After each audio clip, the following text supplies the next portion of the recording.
Every country on this planet has a story about its founding. Whether it's about a group of rebels trampling the global superpower, or a pacifist delivering independence for the second largest country on the planet, the most powerful man of the 20th century. or some dude pulling out a sword from a rock. They're usually somewhat fabricated and polished ideas of where the country came from, what it stands for. But China's story is different. China's story is a new story. How many people have literally gotten complacent over this because it seems to happen all the time? I mean, we looked at what the actual Taiwanese people feel about this issue, and it's not as black and white as American media covers it, and it's more so just like, please don't fuck this shit up, don't rock the boat, and more so, yeah, we don't want China to fucking come over and forcibly take over the country. But also, despite its foundation, and despite America's attempts of using Taiwan as a reactionary cudgel against the growing presence and threat of a massive communist country during the Cold War, the people of Taiwan are just like, sorry, the people of Taiwan are more so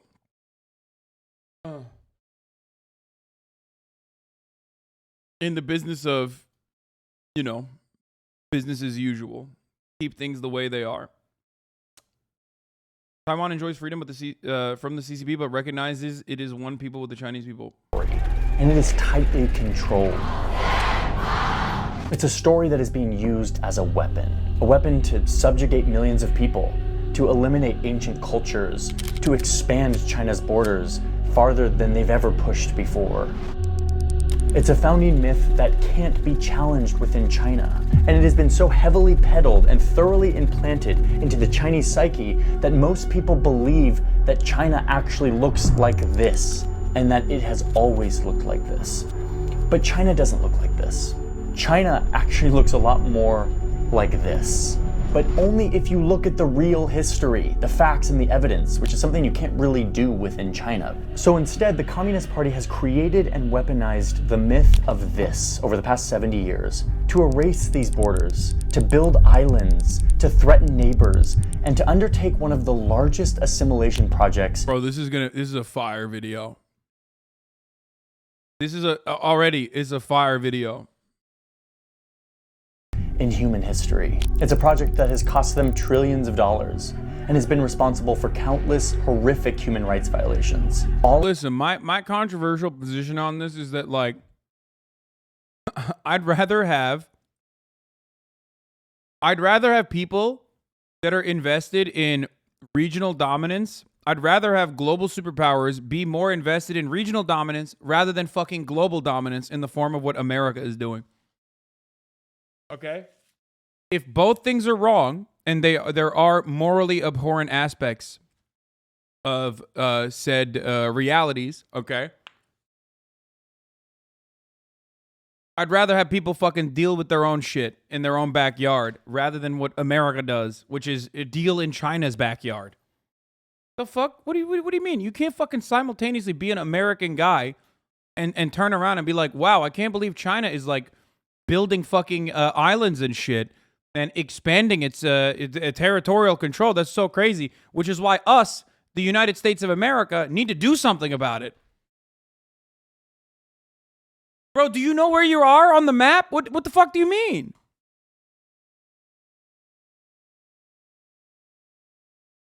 All in the name of preserving a pretend version of history. A version that China believes will keep the Communist Party in power and make China the richest, most powerful country on earth.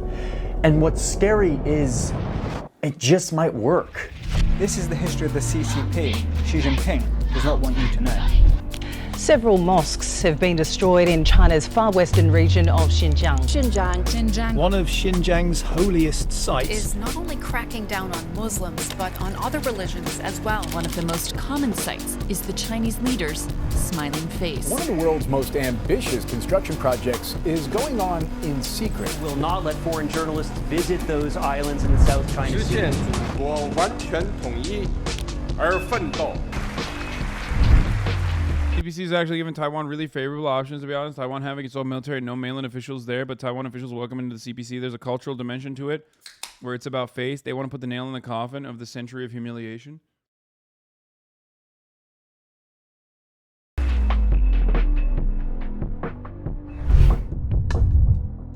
Okay. Oh my God. He's about to be like, hey, better help. Hey, did my video about Chinese dominance get you down? Go to betterhelp.com and you can talk to a chatbot about your depression. Well, you could hear me talk about it, or we could go right to the horse's mouth and listen to this guy, Xi Jinping, who's probably the best salesman for the Chinese story. Here he is giving a speech where he starts out with his boldest claim of all, that China is this 5,000-year-old civilization. With a history of more than 5,000 years, our nation created a splendid civilization. But according to his story, in 1840, outsider Europeans came in and tore apart his unified country. China was... Americans are so jealous that their history doesn't even expand towards 300 years. It's such copium.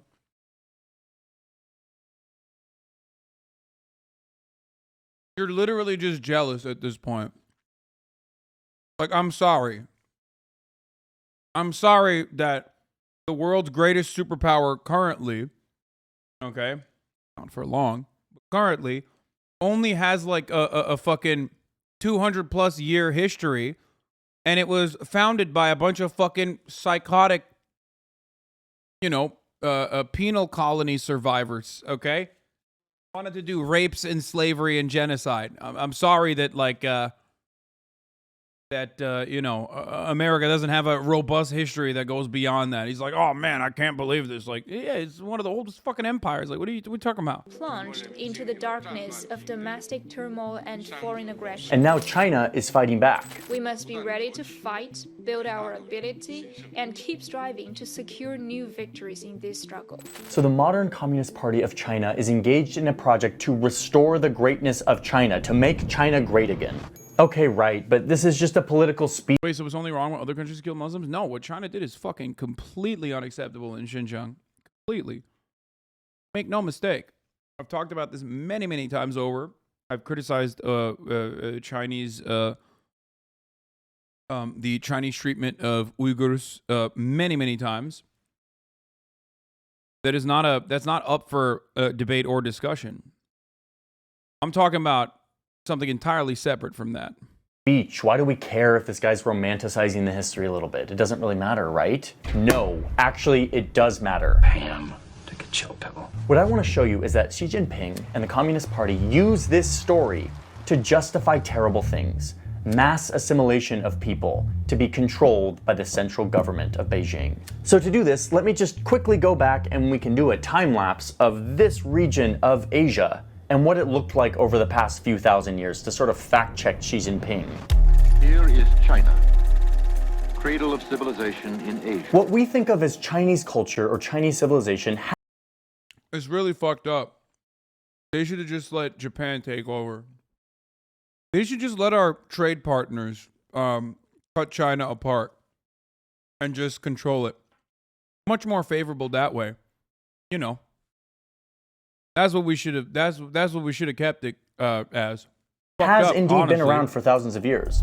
It was born here along the Yangtze River, where a lot of the language, political systems, writing, art, all of those traditions sort of originated. But from there, the idea of a contiguous, unified China becomes kind of a myth. I'm going to put the modern borders of China on this map so that you can see what really is happening here. Over thousands of years, if you were to look at this territory, you would see all sorts of land configurations. Looking at this, you can see that China goes from these periods of unity to periods of total division over the past several. Johnny Harris be like, China's doing racism, sweaty, by saying all Asians are Han. Okay? Not all Han Chinese are Han, okay? That's called racism. Maybe you should balkanize China. Have you ever thought about that?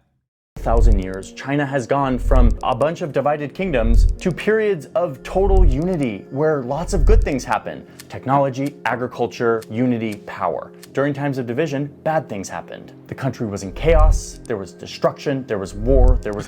So, if this is true, then Europe is a fucking lie. Yes, brother, it belongs to the Mongolians. What the fuck do you mean? Dude, finally someone fucking said it, dude. God damn it.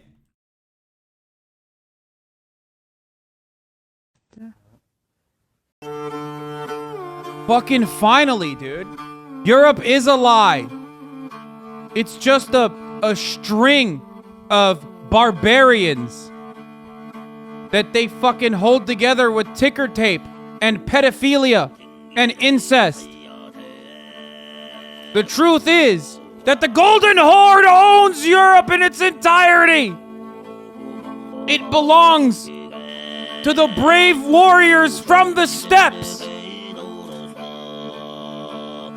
I'm sick and tired of acting like Europe is real. Do you understand? Summon Genghis Khan.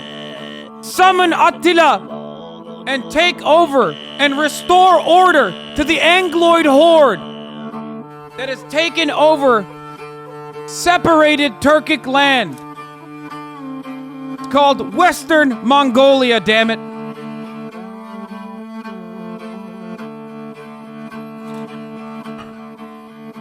Okay, let's continue. Johnny Harris said that Italians and Greeks can't recognize Roman and ancient Greek heritage. I don't know why. Like, there's obviously a lot of mythologizing that goes on when you talk about, like, you know, countries' histories and stuff. But, like, I didn't really think he was going to say, like, well, it's actually inappropriate that they have, like, a consolidating way of approaching this. It's literally like if Johnny Harris was making an argument against Turkey, being like, well, the Ottoman Empire is actually a sequence of different tribes. You know what I mean? It's like, oh, okay, so what? Like it's just so fucking weird that you would look at, like, the actual history. Anyway. There's lawlessness. And this just keeps on happening for thousands of years, a seemingly endless cycle of unity and then division. Xi Jinping is very right that out of this region, during some of these unified periods, came, like, real serious advancements in shipping and math and, like, gunpowder and all of these things that, like, have informed how we've all developed as a world. This part of Eastern Asia was definitely on the forefront, but it was never one contiguous China for thousands of years. And the upshot was very clear. Bro, I mean, but, like, even then he described, like, even when he's showing this, it was definitely on the forefront, but it was never. Even when he's showing this, like, there are different dynasties that literally fucking took over the entire land. Like, who's to say? And also, who cares? Like, what the fuck? It's thousands of years. It just doesn't. Like, homie's looking at, like, 500 years. And the yeah, I mean, here he just, like, he skips it. But, like, look at this.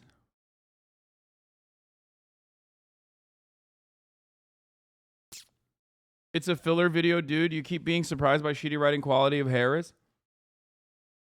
It's always funny when someone just, like, describes how countries are formed at a time when there's, like, you know, at a time during empires, and he's like, yeah, this is, like, fucking crazy. And the upshot was very clear. Unity meant prosperity and technology and all these good things, and disunity equals chaos and bad things. Okay, so it's now the 1700s, and over in Europe, the new fad is imperialism. Imperialism. Right, yeah. European countries who are looking for more land so that they can expand their borders, send their armies, and everyone's doing it. It's the French, it's the British, it's the Spanish, it's even the Japanese are starting to get on board with this. And over here, in today what we call China, They had once again slipped into a period of serious disunity. They were divided, but this time it came with an extra dose of humiliation. It's not for nothing that the period stretching around 100 years from the 1840s to the 1940s is known as China's century of humiliation. This era He's like, that shit was poggers. They should go back to that. Disunity in China came from outsiders.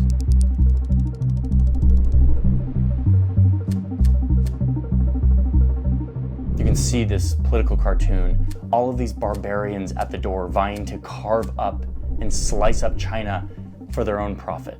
China was once again in the dumps, and it was here, while European and Japanese powers were dividing up their land, that China learned its second crucial lesson. Not just that unity is better, but that if you want to survive in this brave new world, you have to play by the new rules. And those rules were very clearly laid out by these European empires. Defined borders, a patriotic agenda, assimilating other cultures into their own. This was the playbook the Europeans were playing. Like, imperialism brought centralization to many of the fucking colonies. There's also a lot of stuff that he's like overlooking, or the brutality that he is not talking about. But like, every country took those lessons. Every country that was a colony literally learned about the impact of centralization and used it to develop their own nationalist, nation-building projects. That's why nationalism is not. That's why, and by the way, centralism predates what Johnny Harris is saying for China. I'm not like super well read on the history of like Chinese empires, right? But even if you look at his own fucking video, you see an effort for centralization throughout different dynasties, right? But if you're talking about like specifically if you're talking about like imperialism or colonialism, and this video completely ignores the Qing dynasty for a reason. It makes his entire video incorrect.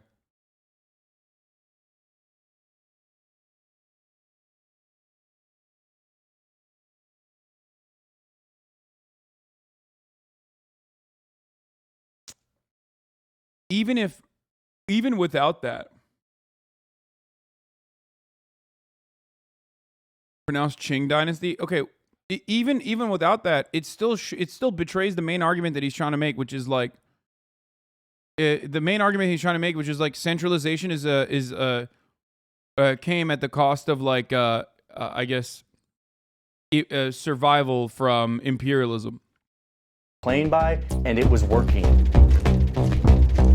Okay, so fast forward now, it's like the 1900s. It's the beginning of the communist revolution that would eventually envelop this entire country.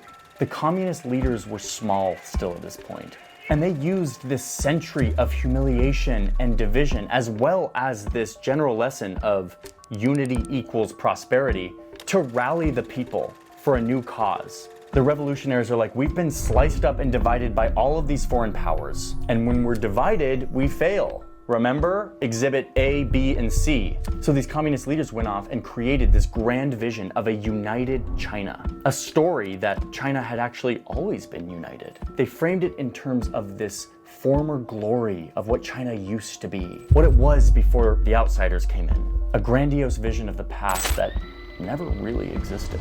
I mean, again, this sounds pretty darn familiar. We will make America strong again, proud again, safe again. Oh my God, bro. Are you fucking serious?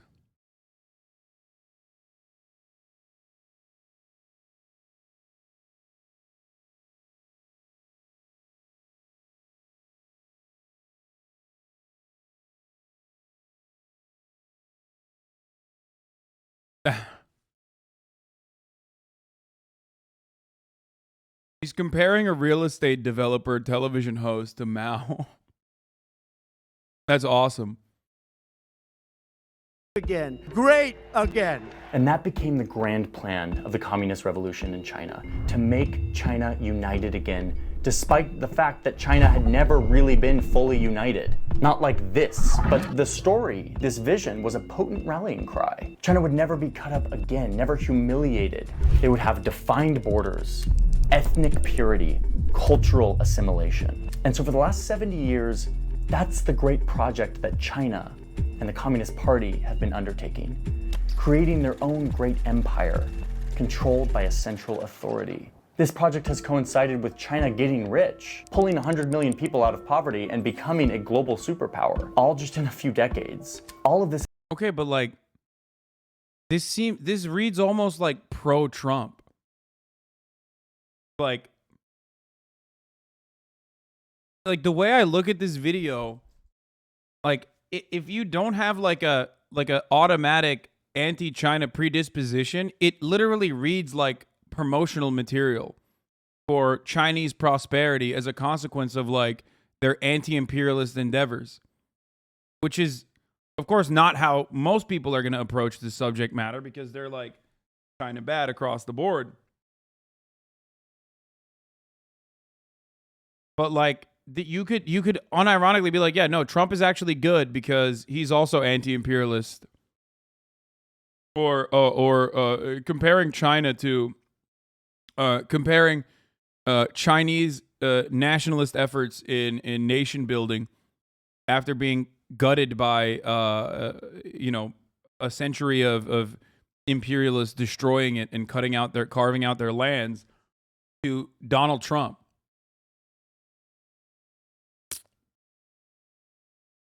Has given the government a lot of resources with which to execute their project of forcefully uniting a swath of land that isn't and has never been united. And I want to show you what that looks like. The issue of China ruling over autonomous regions is controversial. So what are China's autonomous regions, and are they really all that autonomous? This is the map that most people are familiar with when they think of China. But this outline doesn't tell you the whole story, because nearly half of this land is considered autonomous. Super jargony term. What does that even mean? There are over 56 ethnicities in China, most of them concentrated far away from Beijing, like over here in Tibet or over here in Xinjiang. When those communist leaders were setting up their new unified China empire, they kind of admitted, like, okay, there are a lot of cultures and languages. And so what's up? China fucked up because they didn't do Puerto Rico? Like, what do you mean?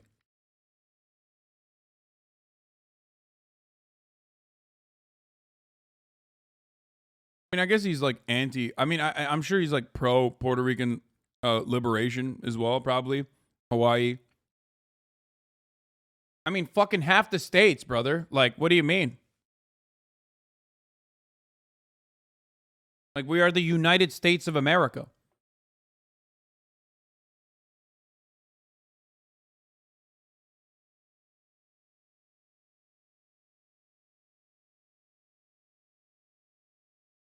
And identities within this country, we should let these people govern themselves. Not entirely, of course.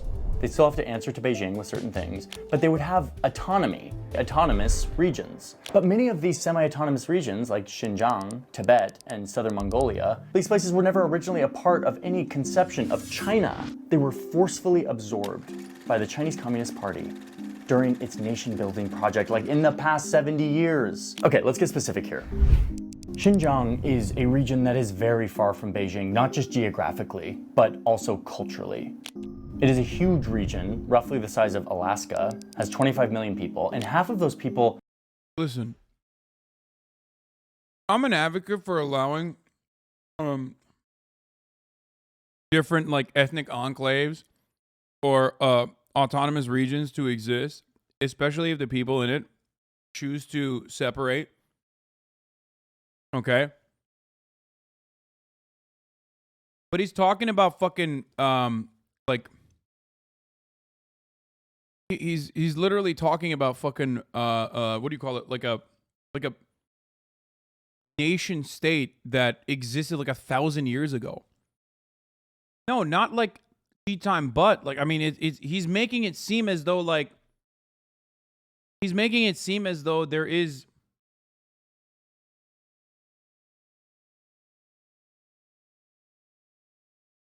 like when you talk about fucking the Chinese empire or Chinese dynasties, when you're talking about Chinese dynasty, like you're literally glancing over fucking thousands of years of history as though it's happening in the over the course of like 30 years. Identify as Uyghur, which are mostly Muslims who are from a Turkic descent, not like a Han Chinese descent. They come from a different culture. The street signs are not in any Chinese language, they're in like the Uyghur Turkic language. The architecture looks a lot more at home in like Istanbul than it does in Beijing, and 5 times a day, the streets fill with the sound of prayer. Xinjiang was an independent republic twice before, but eventually it was overthrown by China. 8 years after China grabbed Xinjiang, the Chinese government did the same thing to an even more remote region at the highest plateau in the world, Tibet. They annexed this place that is 3 times the size of Texas. It has its own very distinct language, culture, identity, and does not identify or connect with Beijing. And back in the day, again, when China wasn't rich and powerful, they couldn't really wrangle these regions until suddenly they got rich really fast. Second in GDP only to the United States. How'd that happen? And for the past 30 to 40 years, China has been pouring money and people into these 2 regions to make them more like China. It's kind of like the geopolitical version of gentrification. It's basically where non-Chinese societies are subsumed by societal norms of Han Chinese culture because of a bunch of militarization and money. So in Tibet, you see this in the Tibetan schools that are only teaching in Mandarin, not in the traditional Tibetan language. Or you see it in Xinjiang, where the mosques are torn down for being too Islamic and are rebuilt in traditional Chinese styles. Oh, and it starts to get a lot worse. In Xinjiang, the Uyghurs are literally taken away by the millions and forced into concentration camps, where they're supposedly forcibly taught Chinese values. The government is involved in a mass sterilization project where they are forcibly inserting IUDs and other birth control forms to basically run them into extinction. And not just like 10 people, like millions of people. China originally gave these people autonomy because they... Holy shit, this is so wildly inaccurate. No, the part about Xinjiang, and I know everyone's gonna say, oh, like Adrian Zen's propaganda, or like fake photos or whatever the fuck, but like, no, there is... Residential schools is a great example of like, or analogous to what the Hanification, or at least like the forced cultural changes that were implemented in Xinjiang. And their reason for doing that, or their claim for why they were doing that, was because they wanted to combat separatist extremists, Muslim separatist extremists. That was the take.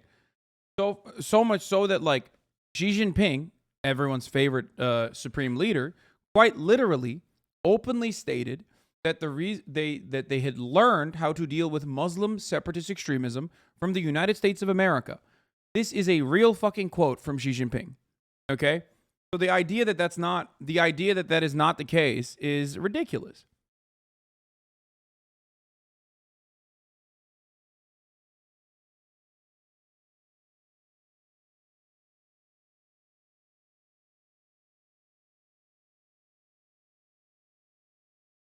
They definitely had re-education camps.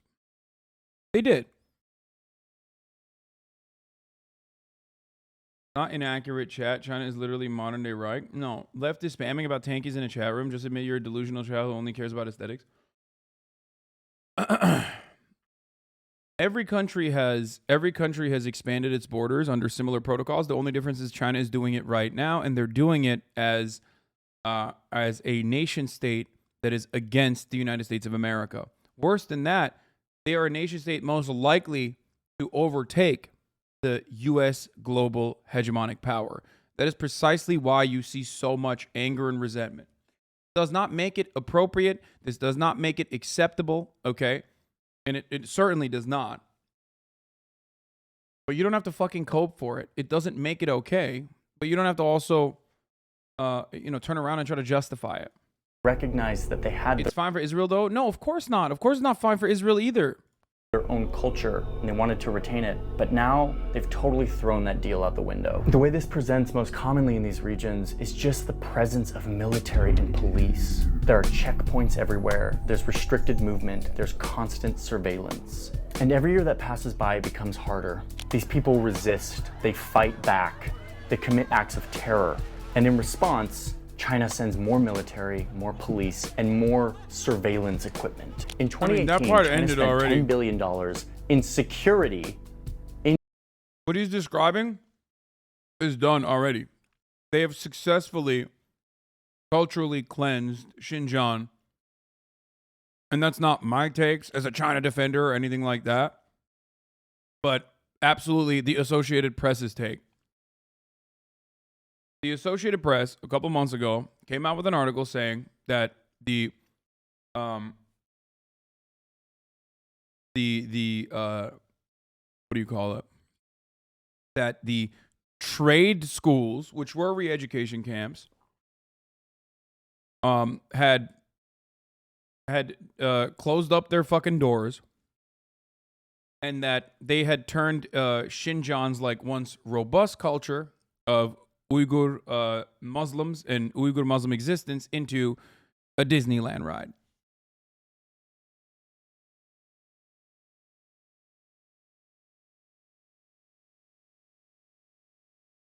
Okay?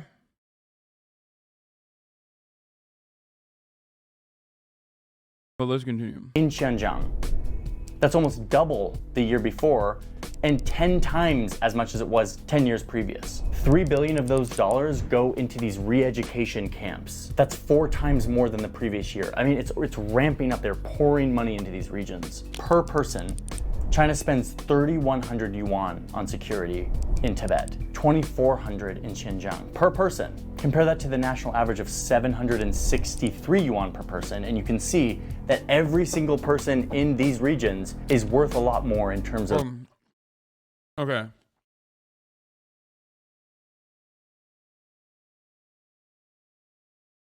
I feel like he got these numbers directly from... I mean, I don't know what the actual numbers are, but...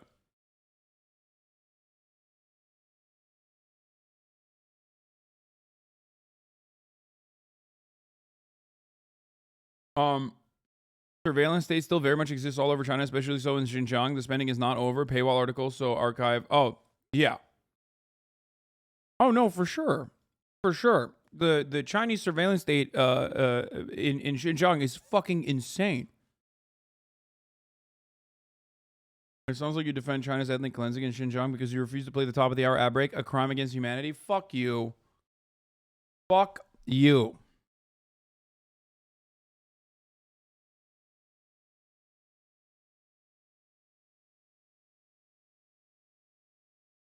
Fuck yourself.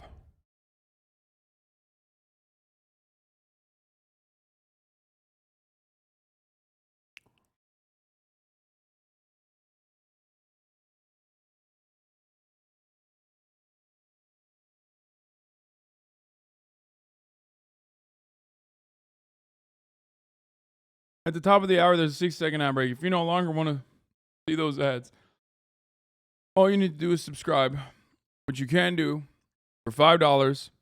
I don't know how many yuan that is, or for free with a Twitch Prime. By connecting your Amazon Prime account to your Twitch account, you get 1 free Prime subscription a month. You can also get gifted a sub if you're lucky. If you're not lucky, you make your own luck by using a Twitch Prime, which is how you... and the way to do that is by connecting your Amazon Prime account to your Twitch account. Like I said, here's the 1 minute ad break now.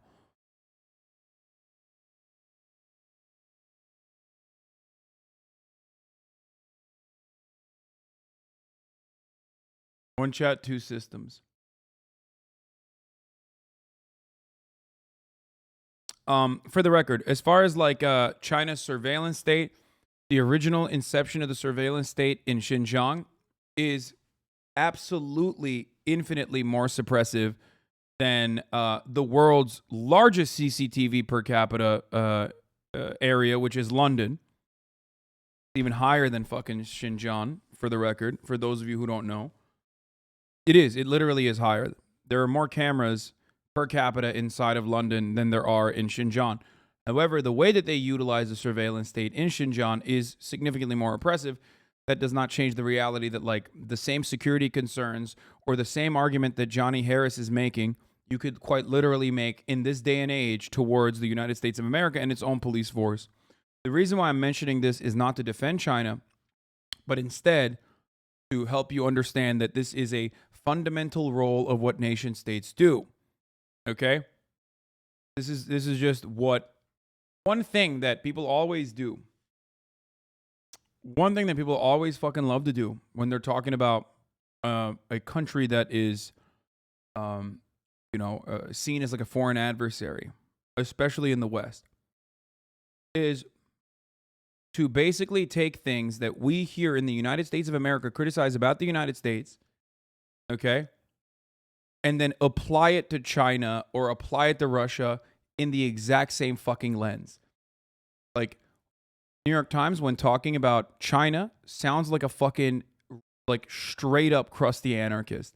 Like the crustiest, okay?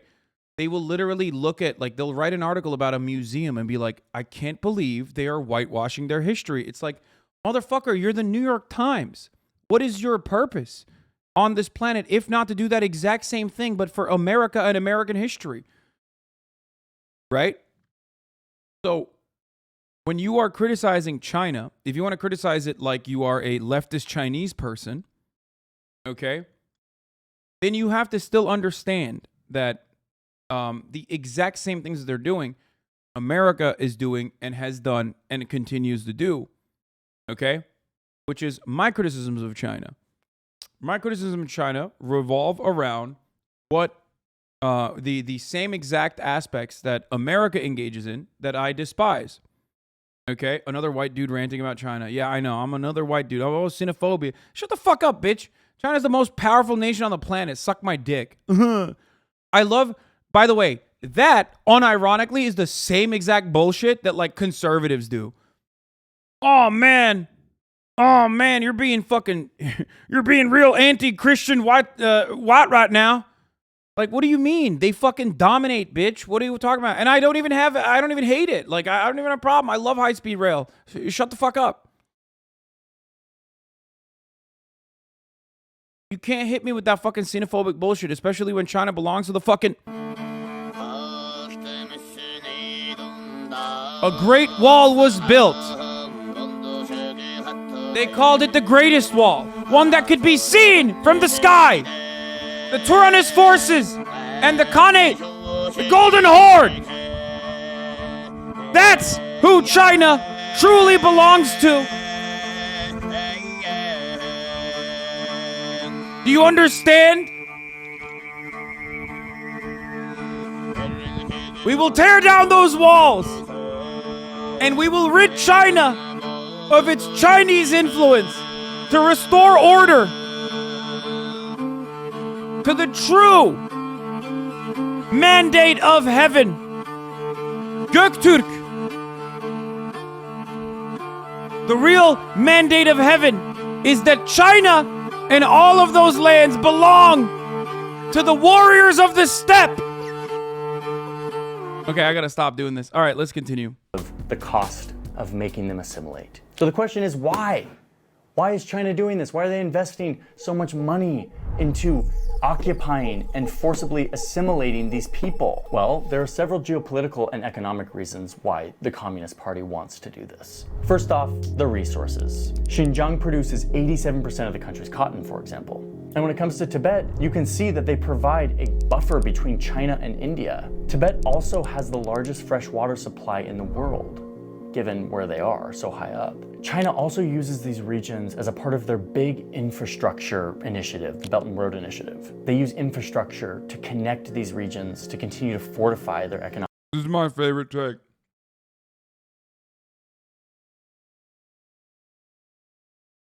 This is my favorite. Like, bro, I fucking love this take. Infrastructure, of course, in underdeveloped nations was literally used in colonies, was used as a way to basically create appropriate trade routes so that you can do slavery more efficiently. In this circumstance, you're literally talking about it like if America fucking built roads in Puerto Rico and like rebuilt its infrastructure. Okay? Could you imagine anyone, literally anyone, making an argument like, man, well, first of all, America is way more brutal than Puerto Rico and literally won't even build its infrastructure. But could you imagine people being like, America is going in and building Puerto Rican infrastructure so that they don't get fucking owned anytime there's like a genuine natural disaster that just like destroys the entirety for months on end. You're being purposely obtuse about the Belt and Road Initiative. Oh, I've talked about Belt and Road Initiative many, many times. I was just talking about them building infrastructure in Xinjiang and also in Tibet and whatnot. I'm not even talking about the Belt and Road Initiative. The Belt and Road Initiative is, as it stands currently, and this is not my take, this is the take of like Foreign Policy Magazine, The Economist. These guys are not like insanely fucking pro-China, but still significantly more favorable to the IMF as it stands currently. Economic standing in the world. But I believe the real reason is this myth of a united China, because a united China is a strong China. A divided China is a chaotic China. This has been the rallying cry for 70 years, but it's not just assimilation within their borders. This myth has also fueled and justified China's adventures in expansion elsewhere. This is the South China Sea. China says it will fight to the very end to prevent Taiwan from being declared independent. The former British colony is being smashed into submission. So now you have China building islands in the South China Sea, claiming that this entire ocean belongs to them? Oh, that's just China reclaiming what was rightfully theirs. Because after all, this ocean's been theirs for 5,000 years. They're just reclaiming it. Violating its promise to let Hong Kong stay independent and absorbing it into China piece by piece? Oh, that's just China restoring sovereignty over these islands that... Bro, the fucking news article literally said the former British colony. Like, what? Come on, dude. Like, they were slated to fucking give it back to China, like, what, 20 years down the line? So they fucking accelerated it.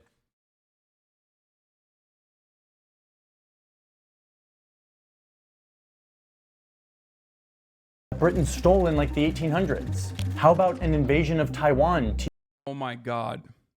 Over these islands that Britain stole in like the 1800s? It's like Britain stole in 1800s.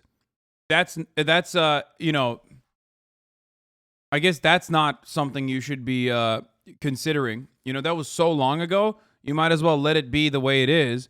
But of course, if we're talking about fucking Chinese dynasties that you know encompass like 500, 400 years, then that's like, whatever. That's like ancient history. Who gives a fuck? I don't understand. Like, just chill out, bro. How about an invasion of Taiwan to unite it forcibly with China? All they're doing is restoring China back to the way it was. But again, this was never the case. This is a... Yeah, how did that happen originally? Like I said, I'm not super well read on my Chinese history, but if I'm not mistaken, that was more of a role reversal, right? It was like a return to sender type situation. The Taiwan situation. You know, get better generals, dog. What do you mean? Like, you can't just be like, yeah, they got destroyed. They got rolled and smoked and dumpstered by Mao. Oops. Like, what are you talking about? That's insane.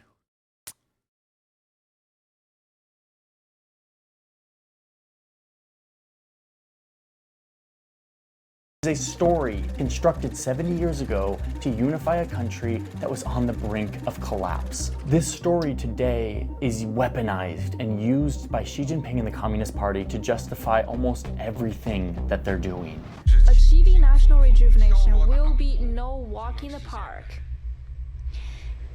It will take more than drum beating and gong clanging to get there. Every one of us in the party must be prepared to work even harder toward this goal. Okay, so to end this, I just want to say one last thing, which is I have no interest in bashing on China and Chinese culture. There's so much beauty that comes from this region of the world. And as I mentioned, every one of the countries out there, including my own, are guilty of a weaponized history. The reason I'm concerned and focused on this is because this mythical fake story that China is using, it can't be fact-checked within China. So instead, the Chinese government is able to use this story. Bro, I love this. This is my favorite take. It's so lib. It's so libbed up. Like, hey man, we can fact check our fucking nation's history in America. What good does that do, dumbass? You got fucking Supreme Court justices, 6 of them, that just literally decided in the most ahistorical capacity that women cannot get fucking abortions. Like a medical procedure that literally existed in the time of fucking our founders. Okay? So what? What good does fact-checking that do? It is such a fucking lip-tart-ass approach, dude. Like, oh yeah, if China was able to fact-check their history, man, things would be so different. Like, what do you... if only there was a Chinese Glenn Youngkin who was, giving 4 Pinocchios to Xi Jinping, things would be so different. Actually, sir, Mr. Xi, 5 Pinocchios on that take.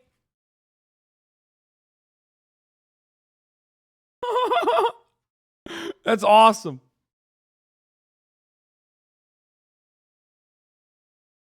Yeah, because China has such a good record on women and children. Dude, I never said that.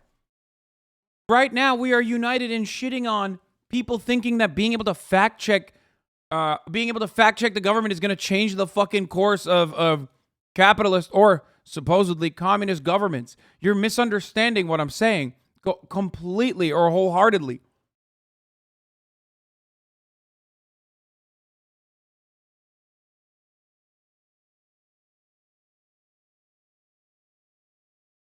Glenn Youngkin is governor? Yeah, I know. I fucked it up. Whatever. The other dude.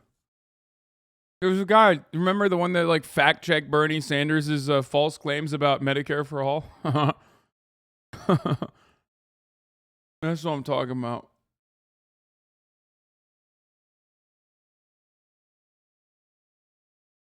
Glenn Kessler. Yeah. Story as a weapon to justify the oppression of its people, the grabbing of land. And honestly, looking at it, how it's playing out, it's just a modern... Oh yeah, he was fact-checking a little too hard. Sometimes article heads go at it, go fucking bananas mode. Okay? And they fact-check a little too hard. He fact-checked the 10-year-old rape victim in Ohio. You know, don't fact-check, don't Drake and drive, and don't fact-check don't go full fact checker, okay? You don't want to do that. Fact checkers go goblin mode. Yeah, dude, he fact checked a little too hard, you know? That's what happened. Day version straight out of the old European imperialistic handbook.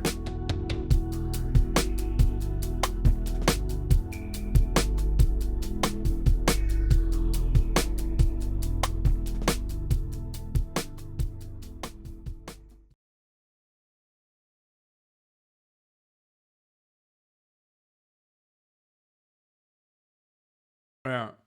I do love the underlying argument here, which is like every country does it, because like Johnny ultimately arrives at the truth, right?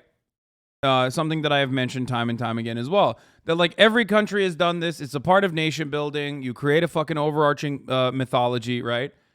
And then he says, but the reason why I'm mentioning it is because they can't fact check this in China. And it's like, bro, that's the reason why you made this video? That's the reason why you made this video, dog? Like, what do you mean? Like, what is fact-checking gonna do? Johnny Harris should definitely make a video on why the USA is so damn big, why Canada is so damn big, and also even why Australia is so damn big. The assimilation of Native Americans, destruction of cultures, Massive racisms in America, trail of tears, bloodshed, waging wars against natives and Mexicans, cruel treatment, segregation. Maybe a video on the problem of NATO expansionism is also good to look at. A video on why the USA is so damn big is very needed, though. It's true. Like, do you think, like, you know, someone's going to read this and be like, this is it. This is what the motivation I needed. This is the motivation I needed. I'm going to fight against Xi Jinping now. No, motherfucker. You know what fucking destroys China? If they weren't doing Chinese prosperity, okay? That's it.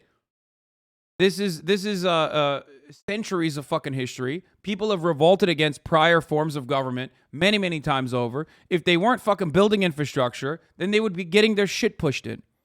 No matter how much the police force tries to control territories or whatever the fuck, ultimately, if they weren't giving people a crumb of prosperity and creating the idea that the government genuinely takes care of you if you fucking keep your head down and shut the fuck up, which, by the way, I'm not saying is correct. I like the neoliberal method of control. I've talked about this many, many times over, okay? I think the neoliberal method of control in the form of offering a million different fucking choices, even if it's created by the same eight agricultural producers, is unironically a better mechanism of control because it offers you the idea that you live in a free society when you don't, rather than the authoritarian form of control that you see in China or that you saw in the USSR. Okay? I think that the illusion of choice is a way, and of course, consumption, commodity consumption, and commodity fetishization is a significantly better form of control than an authoritarian form of control that's like, hey, shut the fuck up, keep your head down. We're going to give you some shit. We're going to give you infrastructure. We're going to give you cool trains. And you're also going to end up, feeling a sense of pride in Chinese prosperity. But also, your life will be better than your grandparents. And that's true. That has happened. It has happened in China. Like, demonstrably. It is demonstrably true. Anyone that says that that's not true is ridiculous. You're also betraying exactly what the fucking, World Economics Forum and everyone else says all the time. They love shitting on China and then also taking advantage of the Chinese the Chinese development and prosperity that has allowed global poverty to be eviscerated in a meaningful capacity. Without the Chinese development, global poverty did not go away. It got worse. It genuinely got worse.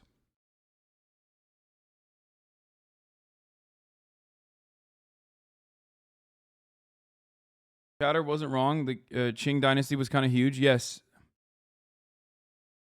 In 1890, territories under control showed in dark green. Territory claimed but uncontrolled showed it a light green. Anyway. So, for the record. What? People are scared to show this map? Don't do it. Don't do it to them.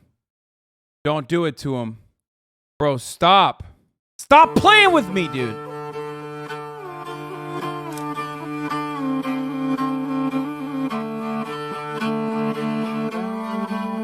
I'm just gonna play this while I finish the rest of the salad.